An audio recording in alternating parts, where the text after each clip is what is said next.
Tem crescido o número de funcionários públicos punidos, exonerados e demitidos. As principais causas estão associadas a fraudes, propina e suborno, e também a situações de acúmulo irregular de cargos e falta recorrente ao trabalho. Para falar sobre esse assunto, eu recebo aqui no estúdio o advogado da União, Denis França, e o corregedor da Controladoria Geral da União, Valdir João Ferreira da Silva Júnior. Mas antes de começarmos a nossa conversa, vamos assistir uma reportagem sobre esse tema. Milhares de brasileiros atuam no serviço público. De acordo com o IBGE, só nos municípios são mais de 6.280.000 servidores, o que representa 3,2% da população brasileira. Os que trabalham para a União são classificados como servidores estatutários e regidos pela Lei 8.112. Já os empregados públicos estão sujeitos à consolidação das leis trabalhistas, a CLT, que é o mesmo regime jurídico aplicado aos trabalhadores da iniciativa privada. Os servidores da administração direta, eles têm estabilidade total, no seu emprego, só poderá ser demitido através de processo administrativo disciplinar.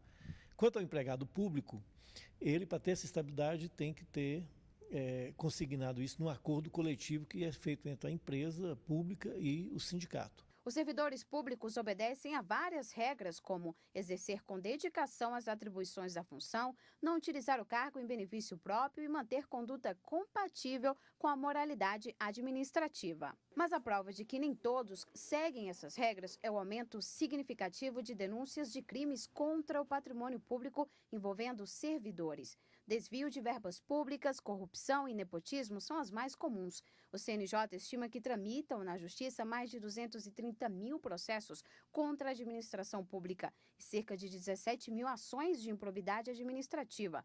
Os acusados podem chegar a ser demitidos dos órgãos. A legislação traz inúmeras hipóteses. Você pode perder o cargo público através de um processo administrativo disciplinar, que é feito pela própria administração pública.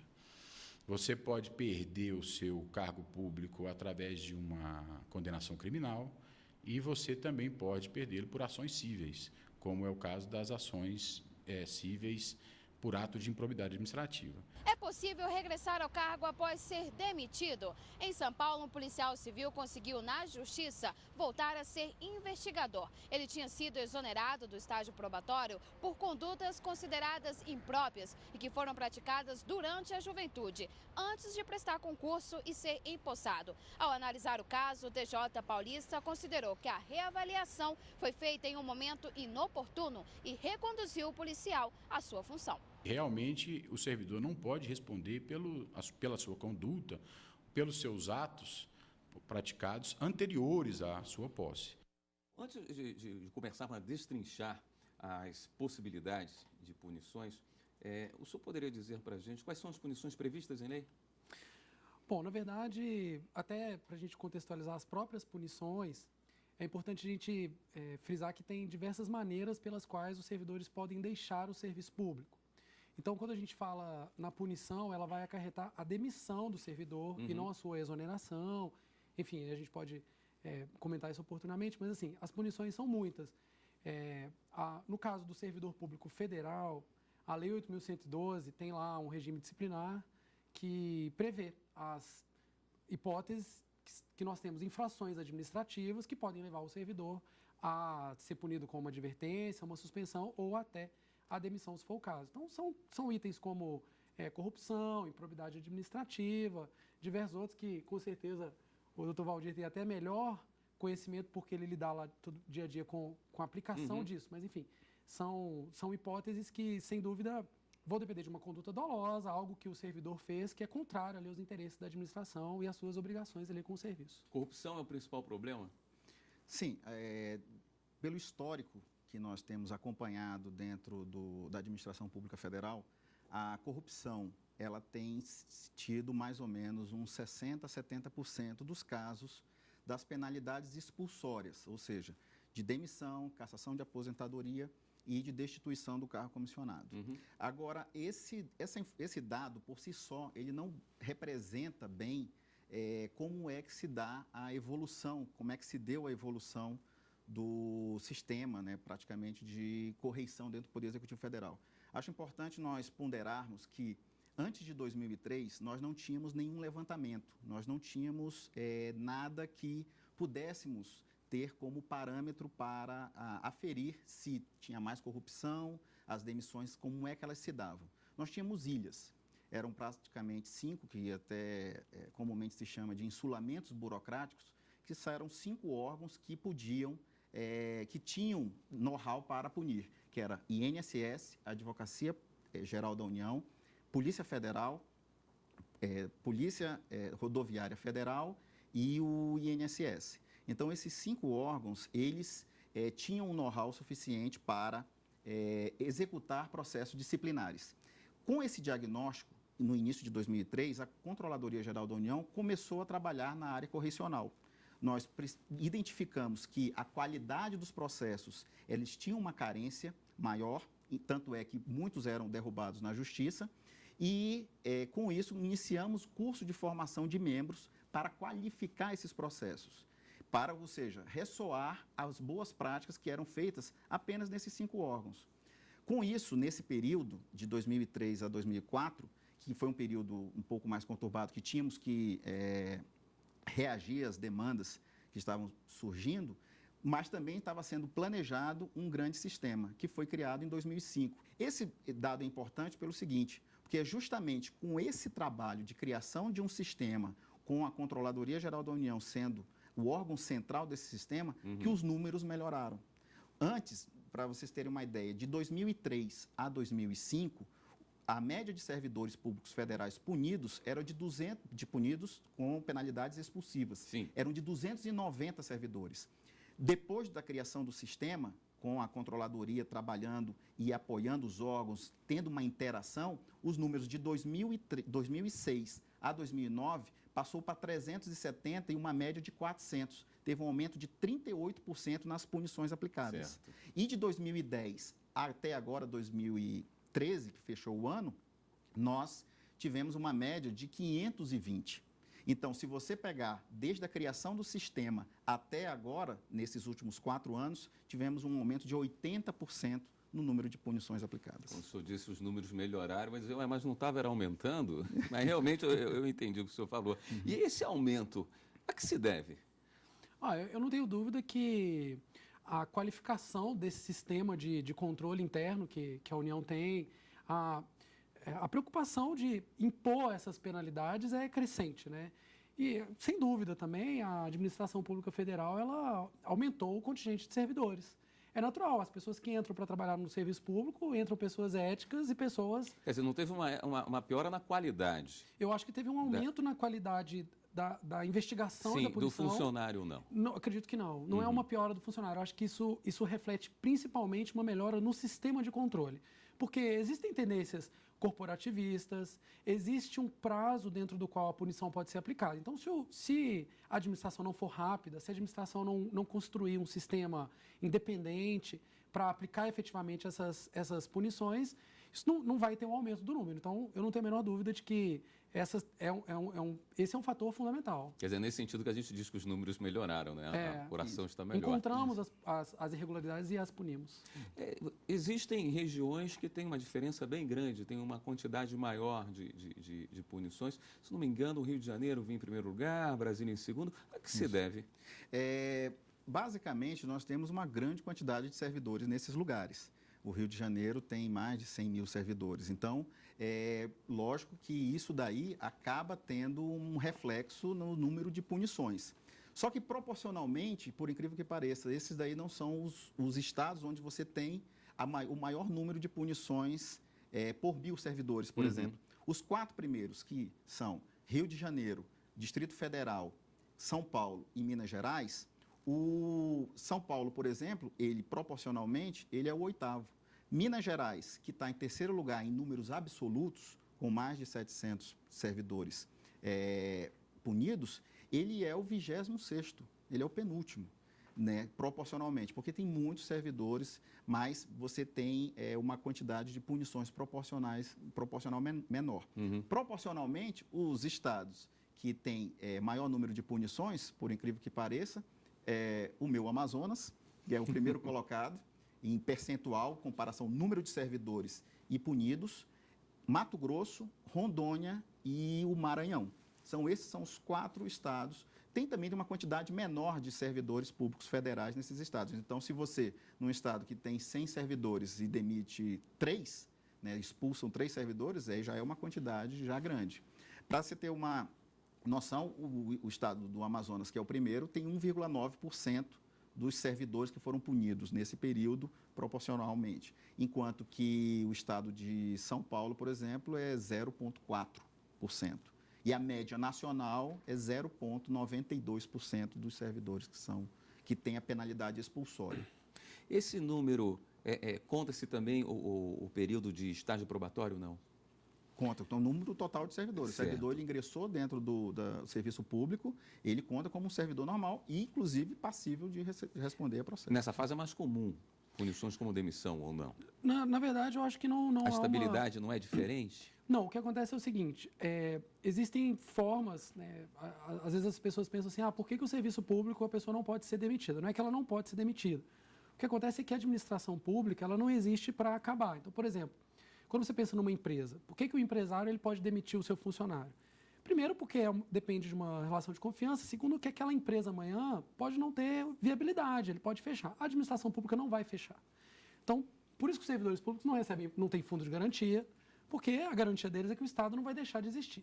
Mesmo assim, ao longo da carreira do servidor, tem algumas hipóteses previstas constitucionalmente, segundo meios, né, mecanismos pelos quais ele pode ser desligado do serviço público. O primeiro é a exoneração, que é quando o próprio servidor pede para se desligar, a gente não fala em demissão nesse caso por uma questão técnica, e também é a hipótese de o servidor, no estágio probatório, ele não conseguir se mostrar capaz, quer dizer, naqueles anos iniciais, hoje, né, tem um entendimento consolidado de que seriam 3 anos, ele não conseguir se mostrar capaz, apto ao desempenho daquele cargo. Sim. Mas isso não é uma punição propriamente dito.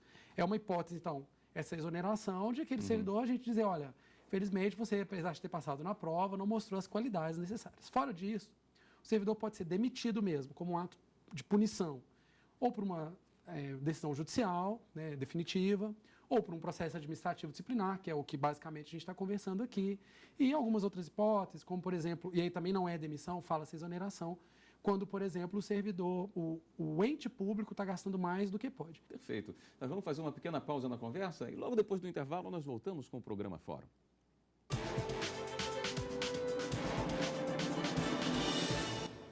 O Fórum está de volta. Hoje estamos conversando sobre punição a servidores públicos.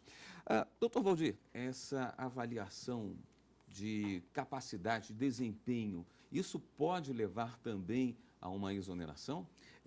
A exoneração ela não é um tipo de punição ao servidor. A punição, nós temos a punição de advertência, suspensão, a demissão propriamente dita, a destituição de cargo comissionado e a cassação de aposentadoria. A exoneração dessa situação que você está comentando, por desempenho, ela se dá em razão do estágio probatório que o servidor esteja, naquele período de estágio probatório que ele é sujeito às avaliações. Agora, após o estágio probatório, o servidor ele ainda tem que continuar com o seu ofício, com o seu trabalho, e caso, dentro das circunstâncias, não seja satisfatório, fique sendo... trabalhando de forma desidiosa, aí você pode ter uma repercussão dentro do campo correcional, em que você vai apurar se aquela conduta dele dentro do trabalho é dolosa, né, se ele teve vontade de não ficar trabalhando, se isso daí acarretou um prejuízo, se alguém não foi atendido, por exemplo, em razão dessa falta do servidor. E, então, esse tipo de situação acarreta, sim, um tipo de punição. É quando o servidor, ele, de forma dolosa, ele tem a vontade de não agir. Então, ele não cumpre as suas obrigações de forma que vá atender ao seu ofício.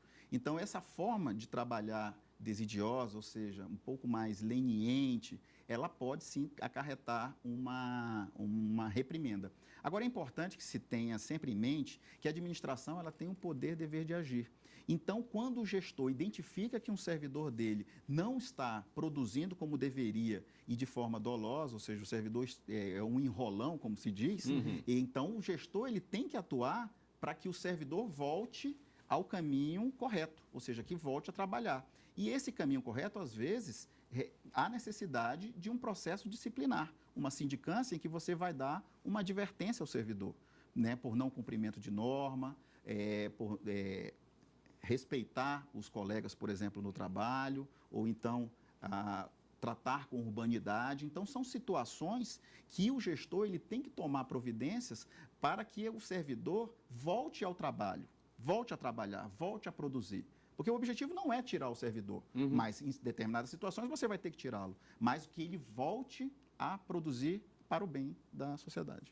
Aproveitar a sua experiência como professor também de cursinho, que está pegando essas pessoas que pretendem se tornar, via ser um servidor público. Os altos cargos de alguns setores do funcionalismo público podem atrair pessoas que não tenham o perfil para aquele cargo. Isso não pode trazer um funcionário que não venha desempenhar bem o seu papel? É possível. Às vezes, a busca por um cargo público, ela... Visando muitos, apenas o alto salário? Às vezes se limita a isso, né? A prerrogativas que uma carreira oferece, ao valor da remuneração ou do subsídio. Então, é um risco. Agora, são situações que, de um lado, a gente vê uma certa incompatibilidade, uma pessoa que não se afiniza com aquela atuação, mas nem por isso quer dizer que ela não faça adequadamente.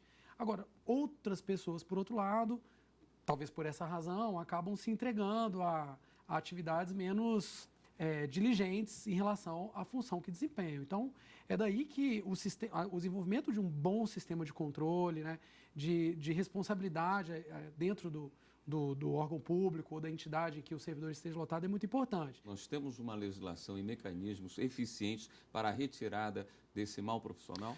Temos. É uma legislação que, sem dúvida, pode ser aperfeiçoada. Mas o mal profissional, se a gente entender o mal profissional como aquele que está praticando condutas lesivas à administração, a gente cai nas hipóteses em que ele poderá ser demitido. Ou porque ele foi desidioso, como nós já comentamos, ou porque ele pode ter cometido um crime contra a administração, porque praticou um ato voltado ao interesse pessoal, ou interesse de outrem, enfim. Mas para o servidor que especificamente, simplesmente não consegue fazer o que deve, quer dizer, não é uma pessoa que está voltada para essa finalidade de fazer mal porque não gosta, ou alguma coisa nesse sentido. É uma pessoa que apenas não dá conta. Sim, durante o estágio probatório, se ele for identificado como alguém que não é capaz, ele vai ter uma avaliação periódica e ele vai ser exonerado. Não é uma punição, é apenas dizer, olha, você passou no concurso, na prova você mostrou que tinha o que era necessário, mas aqui no nosso dia a dia você não mostrou, muito obrigado, um aperto de mão e vai livre. Não é uma punição. E é possível isso também, mesmo após o estágio probatório, período de estabilidade, a Constituição prevê isso, mas falta hoje uma lei complementar que regulamente como que vai funcionar essa hipótese. Perfeito. Reforçando o que o doutor Denis comentou, e vinculado à sua pergunta, quanto a servidores que entram na administração e alcançam cargos altos. As punições e o amadurecimento, isso também é muito por conta do amadurecimento do sistema de correição e os controles que vêm sendo feitos de acompanhamento desses processos. Do total de servidores públicos punidos, né, nos últimos 11 anos, de 4.577 servidores, mais de 500 servidores desses demitidos, né, expulsos da administração, eram de altos cargos. Altos cargos que nós interpretamos como auditores, auditor da Receita Federal do Brasil, auditores fiscais do trabalho e delegados da Polícia Federal. E os que detentores, apesar de serem servidores públicos efetivos, que não fossem de nenhum desses cargos, que tivessem cargos de direção alto, DAS-4, DAS-5, são cargos da gerência da administração federal mais altos. E dentro das universidades e das agências da mesma forma. Ou seja, mais de 11% das punições aplicadas se deu em cima desses servidores. Então, pode-se ter que se tenha, dentre esses servidores, esse perfil de pessoas que entraram, mas com objetivos não republicanos. E esses servidores, eles também nós buscamos da mesma forma como qualquer outro. Como é que se dá o andamento desse processo? Como é que ele é provocado? O servidor tem direito à sua defesa? Isso. O andamento do processo, a forma que ele se inicia primeiro com a informação de que uma irregularidade foi cometida. Então, você tem a materialidade. E, dentro de uma análise, você tem a autoria. Então, quem foram os autores daquela irregularidade, daquela possível irregularidade e aquela possível autoria. Aí se instaura um processo com 3 servidores efetivos, um presidente, 2 membros, e esse processo administrativo, ele é conduzido por esses 3 membros para se elucidar e se vincular a conduta desses servidores com a irregularidade perpetrada. No curso desse processo são levantadas informações, o servidor ele arrola testemunhas que a comissão vai dizer se são interessantes ou não, porque também para protelar muitas pessoas indicam testemunhas que são de bonificação, são de canonização da pessoa normalmente.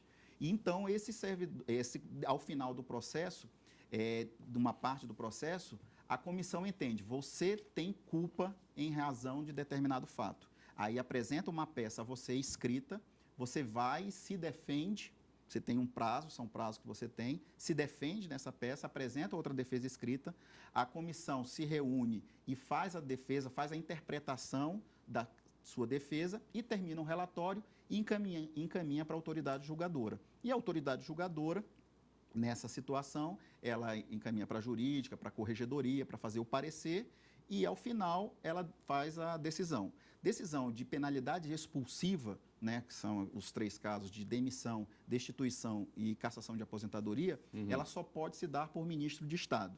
Exceção são os reitores, que também têm essa competência. Então, são as autoridades máximas que têm a competência para tirar dos quadros da administração. Agora, o importante, a gente sempre fica vinculado com os números que são divulgados, são os das penalidades expulsivas e esses que estouram mais na mídia e que mais agradam a população. Mas existem outros que são de suspensão e advertência e que, na nossa interpretação, eles são até mais interessantes. Porque esses daí são pedagógicos. Porque no direito disciplinar, que é no direito de forma geral, ele é bidimensional, é para o passado e para o futuro. Para o passado, para aquela irregularidade que foi feita, então vai existir uma reprimenda a você proporcional ao que você fez. E para o futuro, qual é? Para o futuro é que as pessoas que estejam ao seu lado, que vejam uma irregularidade sendo cometida, em que há uma reprimenda. Então, esses números que eles vêm crescendo, por exemplo, atualmente nós temos mais de 9 mil processos disciplinares em andamento no governo federal. Esse número quer dizer o seguinte, que a administração ela está apurando. Não quer dizer também que houve um aumento de corrupção, que normalmente se vê isso. Não, o que houve é justamente um esforço de Estado para se apurar aquilo que se precisava, que é justamente que antes não se apurava, então você não tem como se aumentando ou se diminuindo. O que se está acontecendo é um combate maior, isso é fato. Doutor Denis, o senhor falou no caso de exoneração por gasto, mas aí não seria uma punição, né? Não, não é uma punição. Lá na década de 90, final da década de 90, o governo muito preocupado, né, com o balanço das contas públicas, desenvolveu diversas alterações legislativas, a começar por uma emenda constitucional, em que previu, dentre outras medidas, limites para que os entes federados contivessem os gastos com o pessoal e determinou que, quando um ente federado ultrapassasse aquele limite, ele teria que tomar diversas medidas.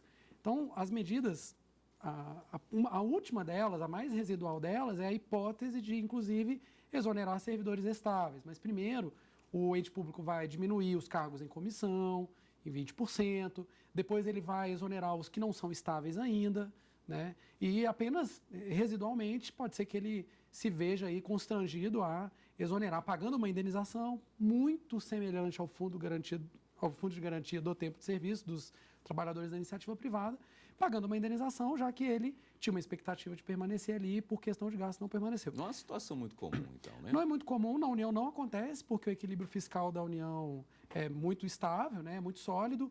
Em estados e municípios, eu sei de situações em que isso deveria ter acontecido, porque esses limites foram atingidos, mas, às vezes, as soluções são tomadas de outra maneira. Como também, às vezes, a gente não escuta falar de números de punição de servidores de estados e municípios, porque muitos deles nem têm um sistema de controle bem desenvolvido. Então, há esse vácuo até de dados estatísticos e de utilização dessas ferramentas, ou porque não chega a ser o caso concretamente, ou porque quando chega a ser, não é raro, principalmente nos estados menores, nos municípios menores também, né? de não cumprirem essa legislação. Muito bem. Eu gostaria de agradecer imensamente a presença dos senhores aqui. O programa de hoje está encerrando. Nós conversamos com o advogado da União, Denis França, e o corregedor da Controladoria Geral da União, Valdir João Ferreira da Silva Júnior. Você pode rever esse programa na página da TV Justiça. O endereço é www.tvjustiça.jus.br. E também pode e deve enviar suas sugestões para o programa. Nosso e-mail é fórum@stf.jus.br. Até a próxima semana com mais uma edição do Fórum.